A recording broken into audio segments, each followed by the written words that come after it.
के शो में बच्चों से ज्यादती केस दिल दहला देने वाले इंकिशाफात। शरबत फरोश मुल्जिम शब्बीर अहमद का एतराफे जुर्म। 6 मुकदमा दर्ज, कानून हरकत में।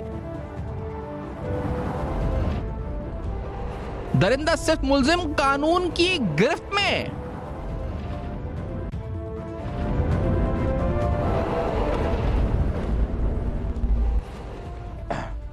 अस्सलामुअलैकुम। पर्दा हक़ाइक़ सनसनीखेज़ इंकशाफात प्रोग्राम बेनकाब में हूँ आपके साथ सफ़ान खान। नाज़रीन, जो बच्चों से ज़्यादती के बिलखुसूस जो वाक़यात रिसेंटली पाकिस्तान में हुए, उनके बाद हर दफ़ा ये मुतालबा आया, यानी ज़्यादती और कत्ल के वाक़यात, ज़ैनब एक बहुत मशहूर केस, उसके बाद और बहुत से ऐसे केसेस हुए, तो एक भरपूर तरीके से मुतालबा पूरी कौम का ये आया कि ये इन मुल्ज़िमान की पब्लिक हैंगिंग होनी चाहिए, या जो भी सज़ा हो वो इस तरह की हो जिससे डिटरेंस हो, यानी खौफ पैदा हो, यानी आइंदा ऐसे मुल्जिम जो करते हैं, क्योंकि हम अब आए रोज़ ऐसे हैरेसमेंट के वाक़यात देख रहे हैं, वो ख़वातीन के साथ हों, बच्चों के साथ हों, और तकरीबन रोज़ ही पाकिस्तान के किसी न किसी ज़िला, किसी न किसी शहर के अंदर ऐसे वाक़यात नज़र आते हैं। ये जो रिसेंट वाक़या जिसका आज हम तस्करा करने जा रहे हैं, ये शहर कराची का है। अच्छा, इसमें एक और सवाल भी है, क्योंकि एक शरबत फरोश है जो बच्चों को बहला फुसलाकर या उनको पैसे की लालच देकर या आइसक्रीम या किसी भी चीज़ की लालच देकर उनको ज़्यादती का निशाना बनाता रहा, और उसने रिपीटेड ऑफेंस किए, यानी एक ही बच्चे से कई बार ज़्यादती और इस तरह की उनकी वीडियोज़ भी जो पोर्नोग्राफी की बनाता रहा। ये इंकशाफात सामने उस वक्त आवाम के या लोगों के आए, उस इलाके के, जब इसने अपनी USB में जो है इस वक्त डेटा डाउनलोड या डेटा डलवाने के लिए अपनी USB किसी लोकल दुकान पे भेजी, जहां पर ये एक्सप्लिसिट कंटेंट सामने आया, और इस कंटेंट को उसके सामने आने के बाद इलाका मकीनों से उसकी कंप्लेन की गई, फिर इलाका मकीन ने उसको पकड़ा, फिर पुलिस के हवाले ये सिलसिला हुआ। लेकिन ये इसलिए पकड़ा गया कि इसका USB या इसकी जो हार्ड ड्राइव है वो किसी तरह उस दुकान तक पहुंची जहां से उसका एक्सप्लिसिट कंटेंट लोगों ने देखा, और फिर ये कि अल्लाह ताला ने दुकानदार के दिल में या जो भी लोग उसको देख रहे थे उनके दिल में डाला कि इसको फौरी तौर पर रोका जाए या इसको गिरफ्तार किया जाए। फिर मोहल्ला और इलाका मकीन के लोगों को इत्तला हुई और उन्होंने फिर बर्बाद कार्रवाई करके और फिर पुलिस इन एक्शन आई। लेकिन ये साल 2016 से शहर कराची में आया था। अब इससे अंदाज़ा लगाएं, साल 2016 में ये कराची आया था और 2016 से इसने ये ठेला, उससे पहले ग्रोसरी की शॉप लगाई हुई थी। अब सवाल यहाँ पर यह बनता है कि इस तरह के ठेले, इस तरह के पतारे शहर कराची में बेपनाह हैं, यानी हम सड़क पर चलने की जगह या गुंजाइश मौजूद नहीं है। कौन कहाँ किस शहर से इस शहर में आबाद हुआ हुआ है, कौन कहाँ किस शहर से आकर यहाँ रह रहा है, उसकी क्या आइडेंटिटी है, वो क्या करता है, उसका क्या बैकग्राउंड है, आया किसी क्रिमिनल एक्टिविटी में या किसी नफ्सियाती बीमारी में मुलव्वस है या नहीं है, उसने माजी में क्या हरकतें या माजी में क्या कानून को तोड़ा है या नहीं तोड़ा है, क्या हमारे पास कोई रिकॉर्ड है। हमने कानून तो बनाए हैं, हमने जवाबित तो बनाए हैं, लेकिन क्या उन कवानीन जवाबित यानी रेंटल एग्रीमेंट्स पर के पुलिस से शेयर किया जाए, कहीं अमल दरामद प्रैक्टिकली हो भी रहा है या नहीं हो रहा, ये बड़ा अहम सवाल है। क्योंकि ये वाकया अगर देखा जाए तो इस तरह की बहुत सी आबादियाँ शहर कराची में जो गुंजान आबाद हैं, जहाँ पर बहुत से लोग रहते हैं, सैकड़ों ठेले हैं, दुकानें हैं, शरबत के ठेले, फलों के ठेले, और उसमें ऐसे भेड़िए, ऐसे दरिंदा सिर्फ मुजरिम छुप सकते हैं जो ऐसी कार्रवाइयाँ कर सकते हैं, और क्या पता ऐसी कार्रवाइयाँ इस वक्त भी कर रहे हों, वो हैरेसमेंट हो, वो इस वक्त छीना चपटी हो, या कोई और क्रिमिनल एक्टिविटी हो, या वो ज्यादती हो जिस तरह ये मुल्जिम कर रहा था। और फिर ये तो सामने कहानी जब आती है जब साल 2016 से जब ये यहाँ पे रह रहा है और अब जाकर उसकी एक वीडियो या उसकी USB पहुँचती है दुकान तक, और फिर वहाँ के बाद उसका एक्शन होता है। तो ये बड़ा अहम सवाल है। फिर दूसरी बात तो यही है कि मुल्जिम तो पकड़ा गया, हमें इत्तला है कि तकरीबन 6 मुकदमात भी दर्ज हुए हैं। आगे हम जो इस केस में आगे तफ्तीश किस तरह हो रही है, पुलिस का मौक़िफ़ भी शामिल करेंगे, लेकिन ये बड़ा अहम पहलू है कि क्या ऐसी सज़ा होगी जिससे पब्लिक लेवल पे डिटरेंस हो इसमें, क्योंकि ख़ास तौर पे ऐसी सज़ा जिसके बाद जो है वो लोग डरें, लोग खौफज़दा हों, और ऐसे क्रिमिनल्स जो ये देख रहे हैं एक्टिविटी, या जो ऐसे क्रिमिनल्स जो ऐसे जराइम में मुलव्वस हैं, उनके अंदर खौफ पैदा हो, यानी वो डर जाएं, वो उनको लगे कि कानून हरकत में है, और इस तरह के मुल्जिम कानून की गिरफ्त में आते हैं तो उनके साथ सख्त कार्रवाई होती है, ये साबित हो। और फिर सब में बड़ी बात मेरे ख्याल से जो शायद हम हर ऐसे केस में कहते हैं कि ये स्पीडी हो, जो भी हो, यानी इफेक्टिव तो हो, डिटरेंस तो हो, लेकिन this should be a speedy trial, यानी जल्द अज जल्द नतीजा आना चाहिए। ये ना हो कि समातें हो रही हैं, फिर वकील, और फिर उसके बाद समातों सबूत, क्योंकि एक एक्टिविटी तो एक जुडिशल जो प्रोसेस है वो हम जानते हैं कि एक इस तरह का निज़ाम है कि उसमें वक्त लगता है सज़ा मिलने में, लेकिन ख़ास तौर पे इस तरह के केसेस में जहाँ मासूम बच्चे और उनके साथ ज़्यादती हुई है, ऐसे केसेस में ख़ास तौर पर जो है इस एक्टिविटी को जल्दी और इस मौसर तरीके से स्पीडी ट्रायल होना चाहिए? ये बड़ा अहम सवाल है जो प्रोग्राम में उठाएंगे। डॉक्टर जमील साहब जो कि साबिक आईजी हैं प्रोग्राम में हमारे साथ मौजूद हैं, उनसे गुफ्तगू का आगाज़ करते हुए डॉक्टर साहब खुशामदीद प्रोग्राम में। पहले बताइएगा क्योंकि ये बड़ा एक दिल दहला देने वाला वाक़या है, आपके क्या इस पे इनिशियल रिएक्शन है सर?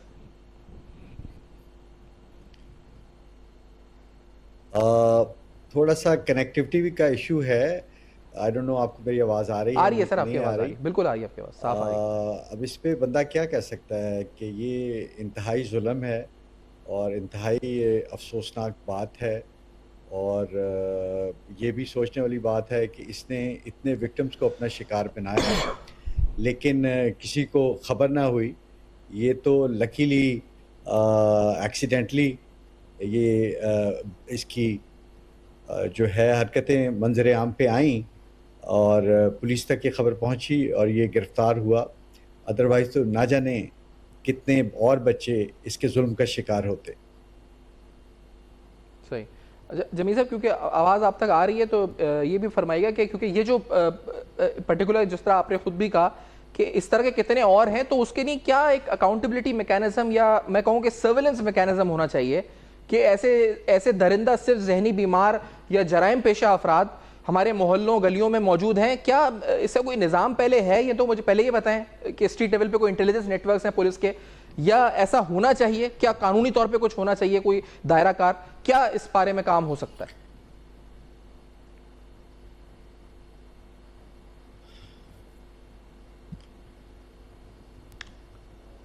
जमील साहब तक आवाज़ पहुँच रही है? डॉक्टर जमील साहब की गालिबन आवाज़ इस पर गई है। एक ब्रेक ले लेते हैं, इस ब्रेक के बाद वापस आते हैं। जी जी जी डॉक्टर साहब, आपको आवाज़ आ रही है? जी मेरी आवाज़ आ रही है? जी जी सर, फरमाइएगा प्लीज़। जी जी जी जी जी जी एक्चुअली कराची का प्रॉब्लम ये है कि इसकी आबादी कोई 2.5-3 करोड़ है जी, और इसमें स्लम्स बहुत ज़्यादा हैं और वहाँ पर पुलिस की एक्सेस उस तरह नहीं होती। आई डोंट थिंक मेरी आवाज़ सर आपकी आवाज़ आ रही है जमील साहब, प्लीज़ बात कीजिए, आपकी आवाज़ आ रही है? जी जी जमील साहब की आवाज़ आ रही है?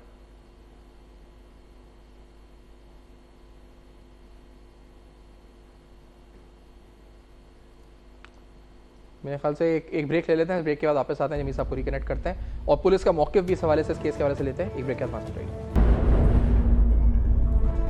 Welcome back. आप देख रहे हैं बेनकाब, और बेनकाब में कुछ अहम सवालात और अहम हक़ाइक़ इस केस से मुतल्लिक़ आपके सामने रख रहे हैं, बयान कर रहे हैं। आज़म गोपांग साहब भी प्रोग्राम में साथ मौजूद हैं। आप SIO हैं, इस अहम तरीन केस से मुतल्लिक़ जो हम मौक़िफ़ जानेंगे, फैक्ट्स बेसिक जानेंगे उनसे, उनको भी खुशामदीद कहते हैं प्रोग्राम में।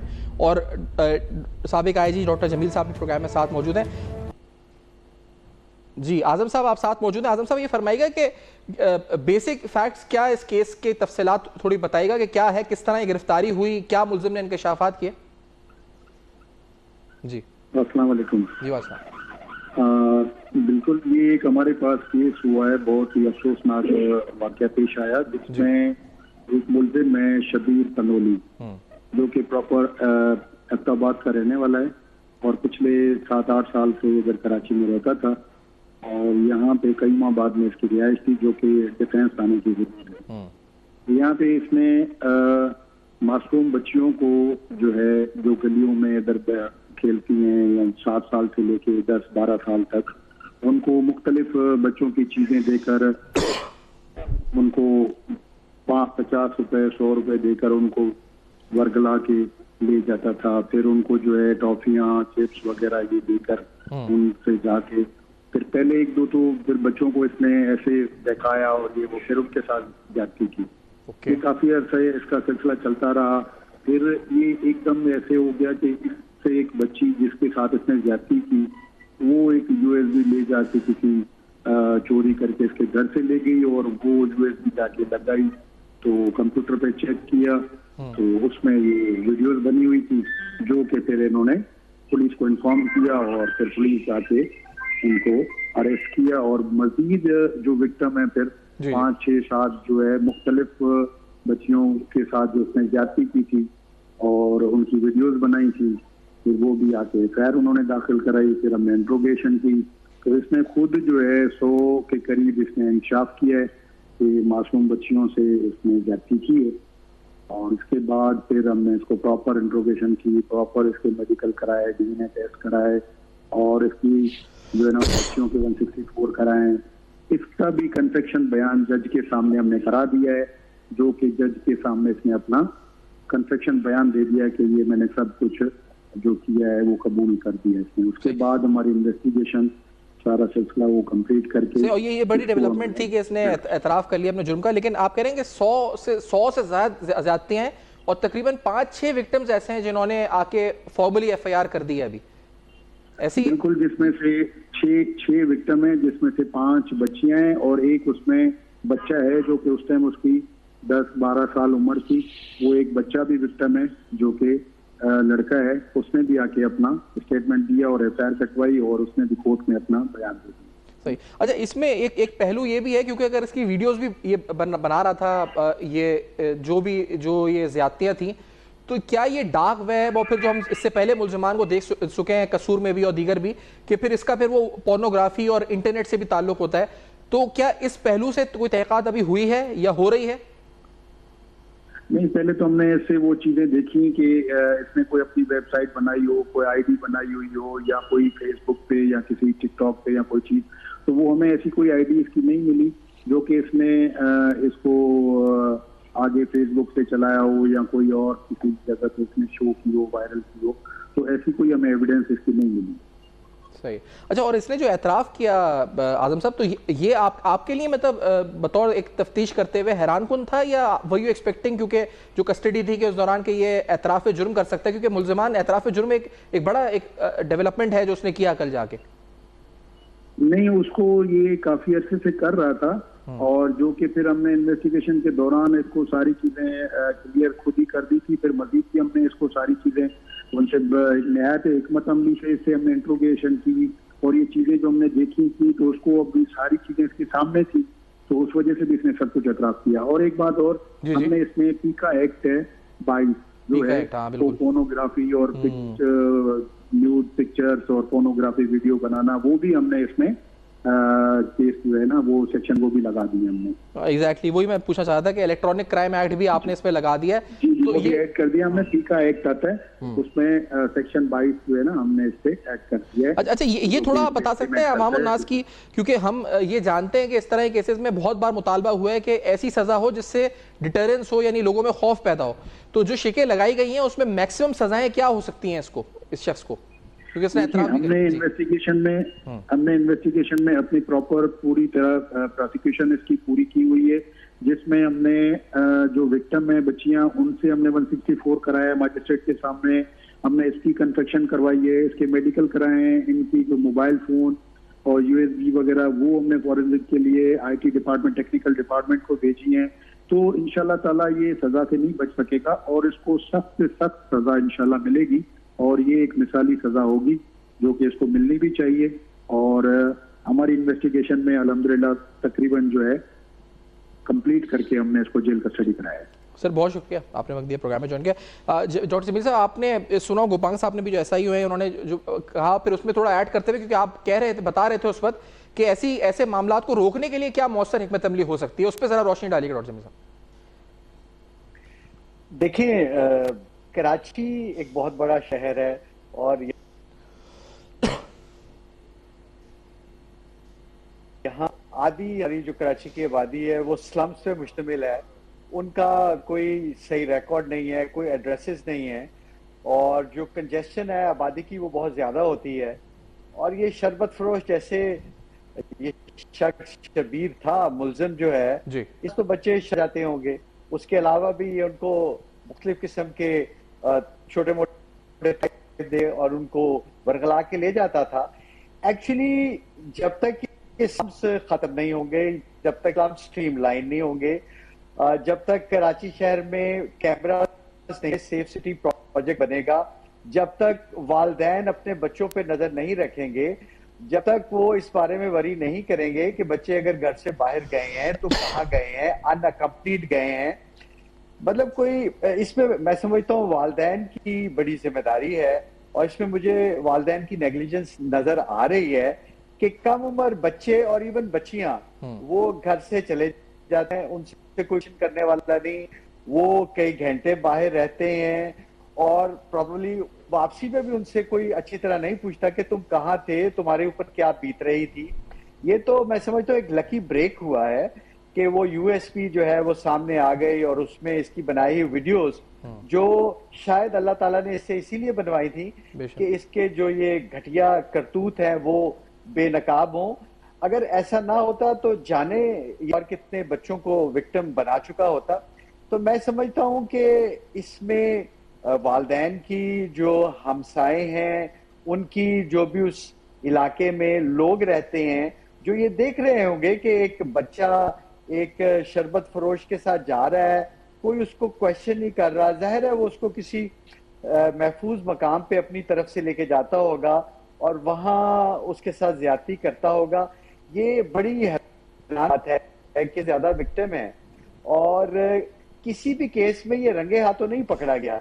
ये यूएसपी में जो इसका अपना बनाया हुआ वीडियो रिकॉर्ड था उसके थ्रू ये एक्सपोज हुआ है। तो ये बड़ा एक चौंका देने वाला केस है। बल्कि अच्छा जबीर साहब, इस पे जो एक पहलू ये भी है कि क्योंकि ये जो वीडियोस हैं इसका दो, एक तो ये कि जिस तरह आपने कहा कि पकड़ थी और अल्लाह ताला ने गिरफ्त करनी थी और ये पकड़ा गया उस बुनियाद उस पे, इसका इस्तेमाल जिस तरह इन्होंने इलेक्ट्रॉनिक क्राइम एक्ट लगाया है, इस्तेमाल एक इसका पोर्नोग्राफी और डार्क वेब के ऊपर पैसे कमाने के लिए भी हो सकता है और दूसरा पहलू ये भी हो सकता है कि इन वीडियोस के जरिए इन बच्चों को ब्लैकमेल भी किया जा रहा हो कि ये वीडियोस आगे लीक हो सकती हैं या किसी को दिखाई जा सकती हैं और फिर ये रिपीटेड ऑफेंस हो रहा हो।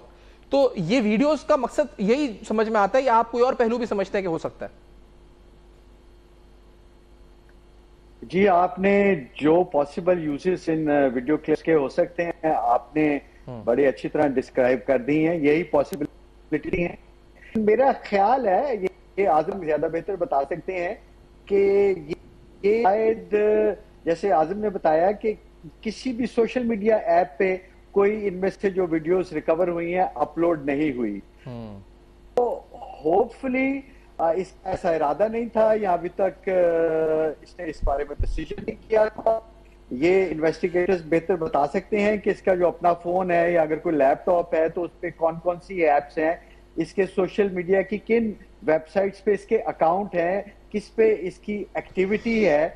अगर तो इस तरह की एक्टिविटी इसकी है साइबर स्पेस में तो हो सकता है अभी तक इसने नहीं किया, मुस्तकबिल में इसका प्रोग्राम हो या अभी तक इसका किसी डार्क वेब के एजेंट राब्ता नहीं हुआ या जो इसकी बैकग्राउंड है, मुझे लगता है कि इन बच्चों को ब्लैकमेल करने के लिए, आइंदा मिसयूज करने के लिए इसने ये अपने पास रैकेट बनाया है। क्योंकि और भी खासतौर पे लड़के में, खवातीन के केस में ऐसी वीडियोस देते हैं ताकि उनको वो भी बुलाएं तो वो अंडर कवर हो कि वो उनके पास आए और वो उनको एक्सप्लॉइट कर सकें।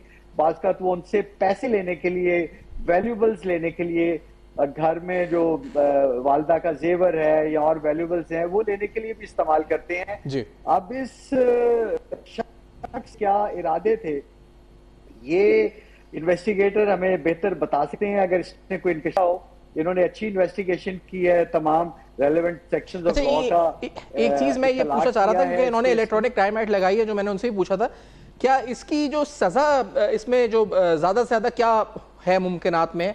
क्योंकि ये मैंने इस तरह कहा कि लोग पब्लिक हैंगिंग की मुतालबात पहले हुए हैं जब ऐसे एक्टिविटीज में बच्चों को मारा भी गया है, या डिटरेंस के हवाले से लोग जानना जरूर चाहेंगे मैक्सिमम क्या सजाएं हैं इस जुर्म की जो इसने किया है, क्या कहां तक पनिशमेंट हो सकती है?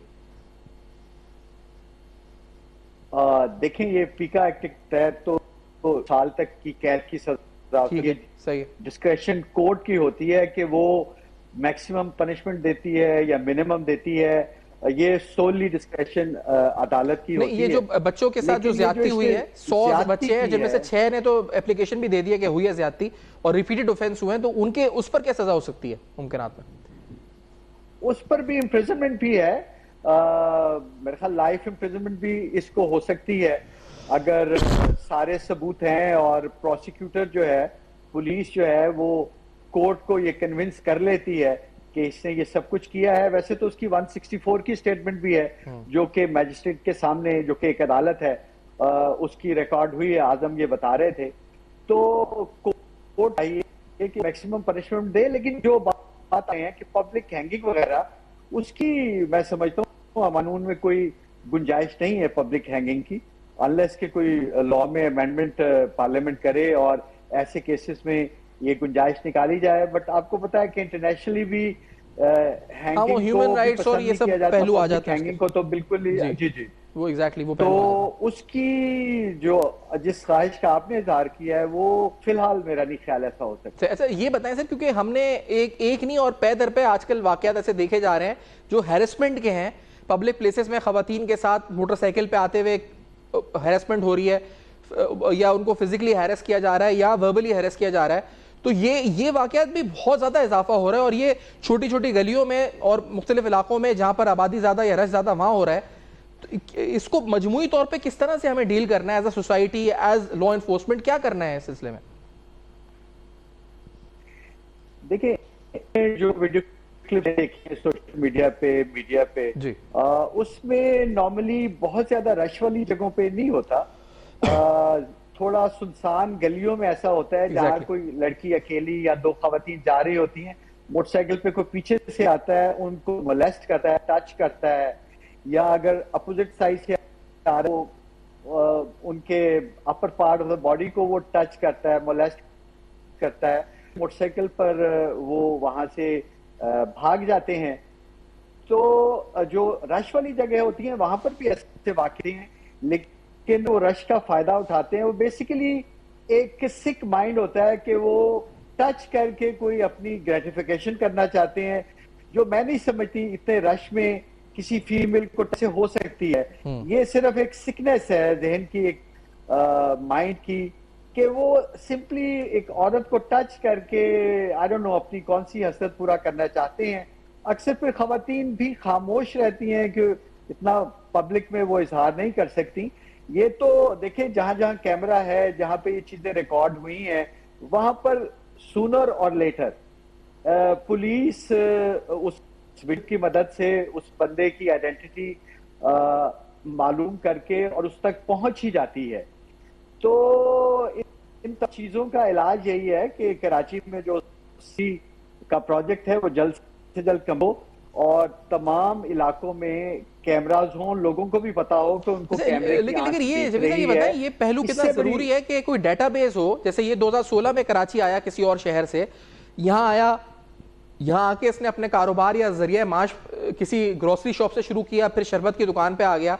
अब ऐसे कितने लोग हैं जो कि क्योंकि जो यहाँ की आबादी है, जो बाहर से आए हैं फॉर एम्प्लॉयमेंट पर्पसेस, हमें कोई रिकॉर्ड पता है खासतौर पे ऐसे इलाकों में जहां पर जिस तरह आप कह रहे हैं बड़ी नैरो लेन्स हैं, पतली गलियां हैं, बहुत आबादी ज्यादा है, हम गली में यानी हम एंटर हो तो गाड़ी या बाइक तक भी अंदर नहीं जा सकती। हमें किस तरह से पता चलेगा कि कौन कहां से आया हुआ है, उसका क्या रिकॉर्ड है, उसने क्या पहले किया है, वो किराए पर रहता है, उसने मिल्कियत खरीदी है, वो क्या काम करता है? कोई ऐसा सिस्टम है, कोई ऐसा डेटाबेस हम बनाएं या क्या है ऐसा डेटाबेस?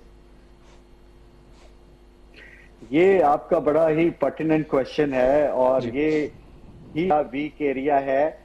देखें, कॉस्टिटी तो पाकिस्तान के किसी से किसी भी दूसरे हिस्से में शिफ्ट होके आ सकता है, प्रॉपर्टी बाय कर सकता है, किराए पे ले सकता है, कारोबार कर सकता है, कोई छोटा मोटा अपना धंधा कर सकता है। तो उससे आप मना नहीं। कराची के लोग लाहौर जा सकते हैं, मुल्तान जा सकते हैं, पेशावर जा सकते हैं और वहां पे सेटल हो सकते हैं। ये होता है कि कम से कम ये जो ये किराएदार था तो उसके हवाले से टेनेंट एक्ट के मुताबिक जो मालिक उसको पुलिस जो मुतलका है वहां पर ये इंटीमेट चाहिए कि ये मेरा घर है, मैं इस शख्स को किराए पे दे रहा हूँ, ये उसके आईडी कार्ड की कॉपी उसके मालिक के पास भी होनी चाहिए और पुलिस स्टेशन पे भी होनी चाहिए। इसी तरह घरों में जो भी मुलाजम काम करते हैं उनका भी मुतलका पुलिस स्टेशन पे आईडी कार्ड की कॉपी होनी चाहिए, उनका इंदराज होना चाहिए मुतलका रजिस्टर में। इससे काफी फर्क पड़ सकता है, क्योंकि दूसरे शहरों से आके यहाँ प्रॉपर्टी खरीद के रहना, अगर वो प्रॉपर्टी खरीदते हैं तो उनका खुद ही एक सरकारी रिकॉर्ड तो बन जाता है जब वो कराची में आके कोई प्रॉपर्टी खरीद के रहते हैं। मेरा ख्याल है प्रॉब्लम अच्छा, इस पहलू पर किराए पे दे दिया जी जमील साहब, अगर इस पहलू पे मजीद आपसे मैं मैं चाहूंगा कि इलेबरेट करें, लेकिन ज़िया अवान साहब भी साथ हैं, माहिर कानून, मुमताज़ एडवोकेट, ह्यूमन राइट्स के हवाले से जानी पहचानी शख्सियत है। ज़िया साहब, ये फरमाइए, ये जो वाक़या हुआ, ये जो कईयों बाद में मुलजिम गिरफ्तार हुआ, इसमें क्या मुमकिनात है सजाओं के हवाले से जो हो सकती हैं? इसने एताराफ जुर्म किया, इसकी कानूनी हैसियत अब आपकी नज़र में क्या है इस केस की, और किस तरह ये बढ़ सकता है आगे केस? देखें, बेसिकली तो जो कन्फेशनल स्टेटमेंट है उसके बाद ये केस जाना चाहिए एंटी टेररिस्ट कोर्ट में, क्योंकि एंटी टेररिस्ट कोर्ट में जो डेफिनेशन है कि ऐसी चीजें जिससे पूरी कम्युनिटी में टेरराइज हो जाएं लोग, तो उसको एंटी टेररिस्ट कोर्ट में जाना चाहिए। अब पता नहीं ये एंटी टेररिस्ट कोर्ट में जा रहा है कि नहीं, क्योंकि बाकी आप हर किस्म की चीजें एंटी टेररिस्ट कोर्ट में डालते हैं, तो ये भी एंटी टेररिज्म है, नंबर 1। नंबर 2 ये है कि उसने अगर कन्फेशन किया है, वो तो 6 का किया, अभी तो वो कह रहे हैं कि 100-200 के करीब जो है वो बच्चियों की उसके पास वीडियोस मौजूद हैं। जो एक मैनियक है, मैनियक का मतलब है कि जो एक होता है ना कि साइकोलॉजिकली वो ये इस बात को पसंद करता था और उसको खुली छूट मिली हुई थी उस सोसाइटी में, और इस तरह के लोगों के जानवर है, ये इंसान नहीं है, मैं इसको इंसान नहीं कहूंगा। तो बात यह है कि ये सारी जो बात हुई है इसमें आप ये देखें कि स्टेट कहीं नजर नहीं आती है, स्टेट का कहीं वजूद नजर नहीं आता। ठीक है, इन्वेस्टिगेशन अभी वो कर रहे हैं, अभी पता चलेगा कि वो प्रॉपर इन्वेस्टिगेशन हो रही है कि नहीं हो रही, और वो बच्चों के साथ। और लेकिन मैं देखें एक बात कहूंगा कि आपको ये पता होना चाहिए कि जो हमारे सूबों में जो मिनिस्ट्रियां हैं उनका क्या काम है। विमेन मिनिस्ट्री है, चाइल्ड मिनिस्ट्री है, हेल्पलाइंस बनी हुई है गवर्नमेंट की, वो क्या कर रही हैं? वो कहाँ है? वो क्यों नहीं एक्टिवेट होती हैं ऐसी आबादियों में जहाँ पे देखिए ये जो आबादी है ना, इसमें ज्यादातर लोग विमेन जो है अपने जाकर घरों में काम करती हैं बंगलोज में, और हस्बैंड जो है वो या तो वो गार्ड होते हैं, पूरी पूरी रात करके आते हैं, सो जाते हैं, बच्चे गलियों में घूम रहे होते हैं। और हमारी सिविल सोसाइटी या सोशल वेलफेयर ऑर्गेनाइजेशन या सोशल वेलफेयर मिनिस्ट्री वो कुछ नहीं कर रही इन आबादियों में। इनका वजूद आपको नजर ही नहीं आएगा कि उन्होंने कोई डे केयर शुरू किए हों बच्चों के, कि अगर माँ बाप नहीं रख सकते तो उनको वो रखें। ये बड़ा इंपॉर्टेंट पहलू है जो आपने उजागर किया, क्योंकि इस पर्सपेक्टिव से हमने बात नहीं की। ये बड़ा सोशो इकोनॉमिक जो वहाँ का वो डेमोग्राफिक्स हैं कि औरतें जो है वो घरों में काम कर रही हैं और मर्द जो है रात रात काम कर रहे हैं, तो बच्चे ऑटोमेटिकली बाहर घूम रहे हैं। मैं तो पूरी आबादियों को जानता हूँ, मैं कराची में काम करता रहा हूँ, मैंने सारी जिंदगी इसको दी है, तो इसलिए मैं आपको बता रहा हूँ कि ये बड़ा कॉम्प्लेक्स मैटर है। सिर्फ ये कहना कि भाई पुलिस में हमने ये कर दिया, फलानी मिनिस्ट्री ने, मिनिस्ट्रियां क्या कर रही हैं? कुछ भी नहीं कर रही, सिवाय उनके प्रोजेक्ट्स हैं और वो अपनी तारीखों के अलावा उनके और डेटा ला के दे देंगे आपको। कहाँ से लाते हैं डेटा हमें नहीं पता, और ना उनको चैलेंज करने वाला कोई है, और ना हाई कोर्ट में और सुप्रीम कोर्ट में जो बैठे हुए जजेस हैं वो भी उसको चैलेंज करने नहीं देते। वो कहते हैं जी इन्होंने ला के दिया तो सच्चा होगा। तो अगर उनका सच है तो फिर ये सोसाइटी अल्लाह के हवाले है, जो भी होगा जो हो जाएगा। ये जो आपने मुतालबा किया 780A का एंटी टेरर का हवाले से, ये इसके पीछे क्या वजह क्या है, ये बताइएगा कि सजा उसमें क्या हो सकती है अगर ATA में जाता है? और दूसरा, उसमें मैंने खुद ऐसे बच्चों के लिए केसेस किए हैं जाती तौर पे, और हमने अपनी हेल्पलाइन के थ्रू भी किए। तो मैं आपको बताऊं कि हमने तो एक बंदे को हमने कोई डबल डेथ सेंटेंस कराई थी ऐसे केस में, कि वो उन्होंने बच्ची को रेप किया और उसके बाद उसको मार के फेंक दिया कचरे में। बाद में पता चला कि वो उसी कम्युनिटी से एक बंदा था जो मैनियक टाइप था, और उसकी गिजरी का केस है। वो हमने 3 महीने में खत्म किया। हमारे पास ऐसे प्रोविजन मौजूद हैं कि जिसमें ऐसे वो मौजूद हैं कि जिसमें आप ट्रायल जल्दी कर सकते हैं, और कोर्ट भी कह सकती है, हाई कोर्ट भी कह सकती है, और गवर्नमेंट भी कह सकती है उनको। सही बात है कि इसको जल्दी ट्रायल ये जो रूटीन जुडिशियल प्रोसेस के बजाय इसका थोड़ा स्पीडी ट्रायल भी हो, और ये कि इसमें सजा भी ऐसी हो जो डिटरेंस जिससे हो ना लोगों में। हमने तो उसमें डबल डेथ सेंटेंस कराई थी। पता है क्या हुआ उसमें ये हुआ कि हमारे चीफ जस्टिस सुप्रीम कोर्ट थे खोसा साहब, उन्होंने क्या किया कि उस बंदे को जाके सुप्रीम कोर्ट से रिलीज कर दिया, कि जो वो थे मैजिस्ट्रेट थे, उन्होंने जब बयान लिया था तो उन्होंने उसको जेल नहीं भेजा, बजाय उसके कि वो मैजिस्ट्रेट को जेल भेजते उन्होंने उसको रिलीज कर दिया। तो ये जो चीजें हैं ना, बड़ी बड़ी डिसहार्टनिंग है जब कोर्ट से इस तरह की चीजें होती हैं, मैकेनिकल चीजें। उन्होंने कहा कि चूंकि जो है ना वो मुलजिम का स्टेटमेंट लेने के बाद मैजिस्ट्रेट ने उनको जेल नहीं भेजा कन्फेशन स्टेटमेंट के बाद, तो उसकी कोई वैल्यू नहीं है। लेकिन उन्हें मैजिस्ट्रेट ने जो इलीगैलिटी की है उस पर उसको सजा नहीं दी। तो ये सारी चीजें बहुत मतलब अफसोसनाक है। हमारा क्रिमिनल जस्टिस सिस्टम जो है ना वो लोगों को सही तरह से ट्रीट नहीं कर रहा, मुलजिमों को और विक्टिम्स को भी, जिसकी वजह से मैं कहता हूं कि ये हमारा क्रिमिनल जस्टिस सिस्टम फेल हो गया। हमारी इन्वेस्टिगेशन फॉल्टी है पुलिस की, उसको कोई देखने के लिए तैयार नहीं है। अच्छा, कोई इस पे ये जो पहलू है एटीए वाला, डॉक्टर जमील साहब आपकी नजदीक आप एग्री करेंगे इस बात से कि इस पे एंटी टेरर क्लॉजेस लगने चाहिए और ये 7 एटीए के तहत बढ़ना चाहिए मुकदमा? डॉक्टर जमील साहब, ये जो इसकी डिटेल है ये एक हौलनाक मामला है, ये एक बड़ा खौफनाक सिचुएशन है। ये जिस एरिया में रहता है आबाद जो बड़ा कंजेस्टेड सा है, जब ये बात ओपन हुई होगी तो तमाम छोटे बच्चियों के वालिदैन टेरिफाई हो चुके होंगे। और अगर इन्होंने अभी तक नहीं लगाया तो इनको बिल्कुल ऐड करना चाहिए एंटी टेररिज्म का सेक्शन, और इसको एटीसी में जाना चाहिए। और एटीसी पाबंद है एक मखसूस ड्यूरेशन में 40 दिन कि उसमें वो इसका फैसला करे, बट नॉर्मली ये जो स्टिपुलेटेड पीरियड है ये कभी भी पूरा नहीं होता। और एटीसी में भी, एंटी टेररिज्म कोर्ट्स में भी पेशियों पर पेशियां जिस तरह बाकी अदालतों में होती हैं, किसी ना किसी बहाने वो चलती रहती हैं और वो इसका चंद हफ्तों में फैसला होना चाहिए। वो भी अक्सर सालों में होता है। ये एक बड़ी बदकिस्मती है और ये ज़िया साहब ने भी पॉइंट आउट किया है।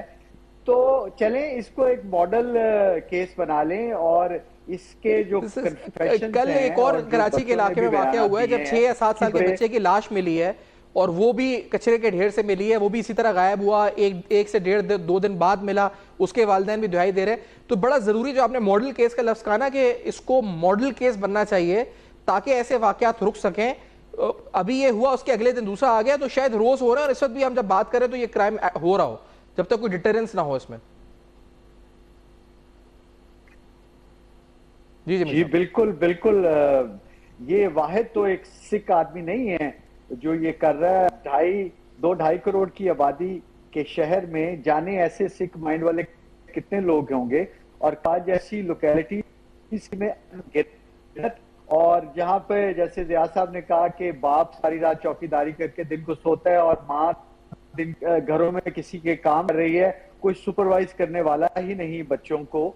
और हमारे देश में बहुत से बच्चे तो स्कूलों में जाते ही नहीं है। सही बात है। तो ये और पॉपुलेशन एक्सप्लोड हो रही है तो ये मसले बढ़ेंगे, इसको सिस्टम में लाना होगा। बहुत शुक्रिया आपने डॉक्टर जमील साहब प्रोग्राम में ज्वाइन किया और ज़िया अवान साहब भी और गुपांग साहब जो साथ है SIO जिन्होंने गुफ्तगू करी। एक ब्रेक के बाद सिर्फ समराइज करना आएंगे, हमारे साथ रहिए। Welcome back. आप देख रहे हैं बेनकाब और बेनकाब में कुछ अहम हकाइक बेनकाब किए बड़ा एक जिसे कहा जाए होलनाक, दर्दनाक, वहशी, दरिंदा जो इंकिशाफात इस आज प्रोग्राम में हुए, दिल दहलाने वाले इंकिशाफात थे। For your feedback you can write us on our Facebook, emails and X. देखते रहिएगा, अब तक अपना बहुत ख्याल रखिएगा।